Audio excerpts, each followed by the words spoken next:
उनके गरी में करिया नाग नाग फुसकारत आवे जू।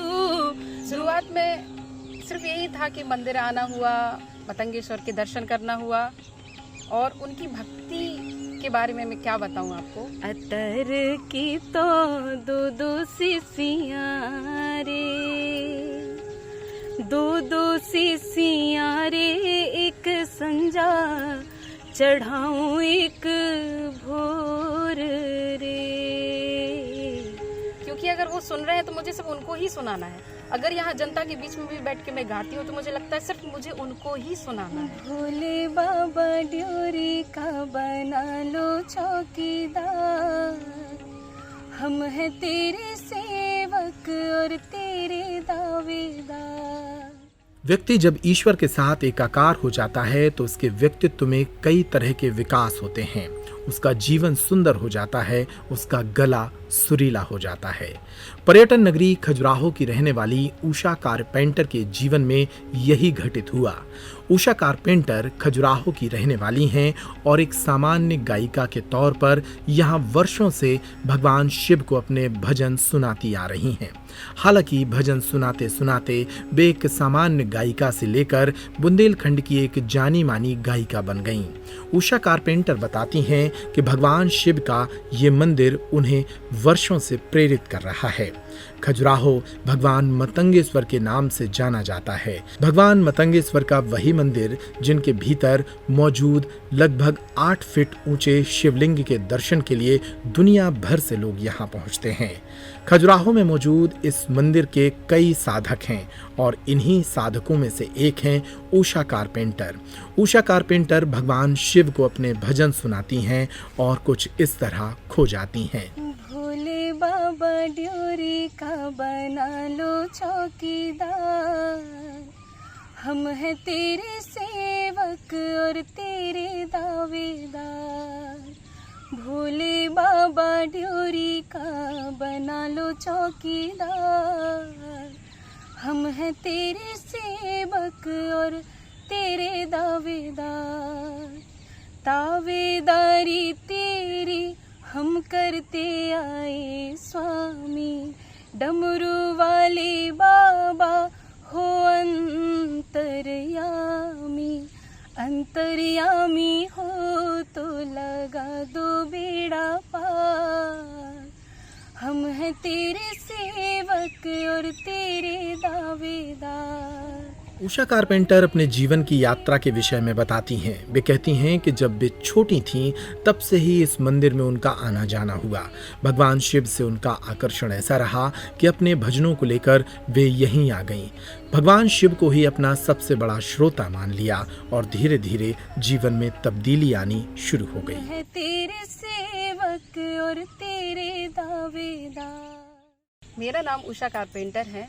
मैं खजुराहो की एक छोटी सी ही गायिका हूँ और पेशे से मैं सिंगर ही हूँ। और जिस प्रकार मेरे खजुराहो में जो भी छोटे मोटे कार्यक्रम होते हैं वो मैंने बचपन से किए हुए हैं। शुरुआत में सिर्फ यही था कि मंदिर आना हुआ, मतंगेश्वर के दर्शन करना हुआ, और उनकी भक्ति के बारे में मैं क्या बताऊँ आपको कि उनसे मेरा लगाव इस प्रकार हुआ कि बचपन में ऐसा लगता था कि खेल कूद तो ठीक है, वो तो होता ही रहता है, बट इनकी ओर आना एक बोलते एक आकर्षित करता था। उनकी एक जो कृपा होती थी वो पता नहीं किस प्रकार मेरे ऊपर हुई कि वहाँ से घर से यहाँ तक आना सुबह और उनकी सेवा करना, उनकी पूजा करना, और उस प्रकार आते आते बस उनमें लीन हो जाना। फिर जैसे जैसे उम्र बढ़ती गई, खजुराहो के छोटे मोटे कार्यक्रमों में भाग लेते हुए गाना और यहाँ की जनता का प्यार मिलना, प्रोत्साहन मिलना, और इस प्रकार गाते गाते मैं आज एक शिक्षिका हूँ, बच्चों को सिखाती हूँ और कोशिश करती हूँ कि खुद को इतना बेहतर बना सकूँ कि आगे अगर मैं किसी बच्चों को सिखाती हूँ तो वो एक ऊंचाइयों पर पहुँचे। एक गायक को सबसे बड़ी ज़रूरत ये होती है कि उसे एक अच्छा श्रोता मिल जाए। जी। तो भगवान शिव के साथ क्या आपका यही लिंक है? क्या कनेक्शन है? कैसा फील करती है? मुझे यहाँ आके गाने में ऐसा महसूस होता है कि मुझे यहाँ किसी को सुनाने की आवश्यकता नहीं है, क्योंकि अगर वो सुन रहे हैं तो मुझे सिर्फ उनको ही सुनाना है। अगर यहाँ जनता के बीच में भी बैठ के मैं गाती हूँ तो मुझे लगता है सिर्फ मुझे उनको ही सुनाना है, कोई सुने या ना सुने, 50 लोग बैठे हों या ना बैठे हों, बस वो सुन रहे हैं, उनको ही सुनाना है, उनके लिए ही गाना है और इतना बेहतर बनना है कि सिर्फ उनमें मगन हो जाना है। मतंगेश्वर भगवान की बहुत महिमा है खजुराहो में। आपने किस तरह से महसूस की है उनकी महिमा को? उनकी महिमा को कह सकते हैं कि जब प्रैक्टिकली कोई चीज़ होती है, अगर हम चाहते हैं कि हमारे साथ ऐसा कुछ हो और वो हो जाए, तो हमें उस चीज़ का रियलाइज़ होता है कि ये मेरे साथ हुआ है, तो महिमा तो है उनकी। मेरे साथ बचपन से यही रहा है कि जो चाहा है वो उन्होंने दिया है। नहीं कह सकते हैं कि बंगला गाड़ी, बट मन की जो संतुष्टि होती है कि चाह ही नहीं रहती कि मुझे और कुछ चाहिए है, तो इस प्रकार उन्होंने सब कुछ दिया हुआ है। अच्छा, यहाँ के जो सबसे बड़े फेस्टिवल हैं जी। जैसे शिवरात्रि, कभी आपने इस तरह के फेस्टिवल्स पे भी यहाँ आके उनको भजन सुनाए? शिवरात्रि, बिल्कुल, शिवरात्रि पर हमारे मतंगेश्वर के दरबार में भजन संध्या होती है, जो मैंने किया हुआ है, काफ़ी सालों से किया हुआ है। और खजुराहो की जो सिक्किफ हो गया, इसमें भी परफॉर्मेंस किया हुआ है। तो खजुराहो के लोकल के और जो भी बिगेस्ट फेस्टिवल ऐसे होते हैं वो सारे किए हुए हैं मैंने। उषा जब खजुराहो के विश्व प्रसिद्ध मंदिरों के समक्ष अपने सुरीले गले से तान छेड़ती हैं तो लोगों को मंत्रमुग्ध कर लेती हैं। खास तौर पर बुंदेली लहजे में गाए जाने वाले उनके गीत, ऐसा लगता है जैसे भगवान शिव भी उनके गीत को सुनने के लिए यहाँ उतर आए हों। महादेव बाबा बड़े रसिया रे, बड़े रसिया रे, माई गौरा से जुरे नौनी गाठ रे। महादेव बाबा हो अतर की तो दो शिशियाँ रे, दो शिशियाँ रे, एक संजा चढ़ाऊं एक भोर रे। महादेव बाबा हो, महादेव बाबा बड़े रसिया रे, बड़े रसिया रे, माई गौरा से जोरे नौनी गाठ रे। महादेव बाबा हो। भगवान शिव साधना के केंद्र हैं, वे तंत्र और योग के केंद्र हैं। वे लोक में बसे ऐसे ईश्वर हैं जिन्हें हर कोई अपना सखा, अपना पिता, अपना भाई मान लेता है।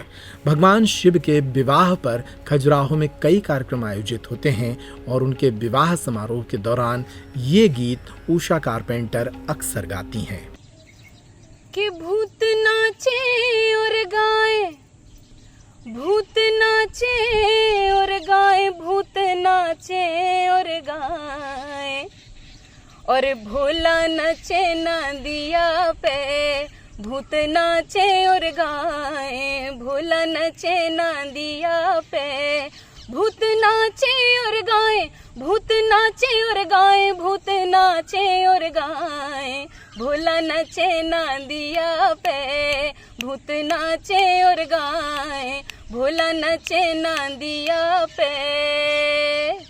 कि दूल्हा बने है भोलेनाथ, बैल पे मलकत आवे जू, दूल्हा बने है भोलेनाथ, बैल पे मलकत आवे जू, उनके माथी चंदनिया सोहे चम चम चमकत आवे जू, दूल्हा बने है भोलेनाथ, बैल पे मलकत आवे जू, उनके कानों में बिछुअन कुंडल, उनके कानों में बिछुअन कुंडल, डंक खमारत आवे जू, दूल्हा बनी है भोलेनाथ, बैल पे मलकत आवे जू।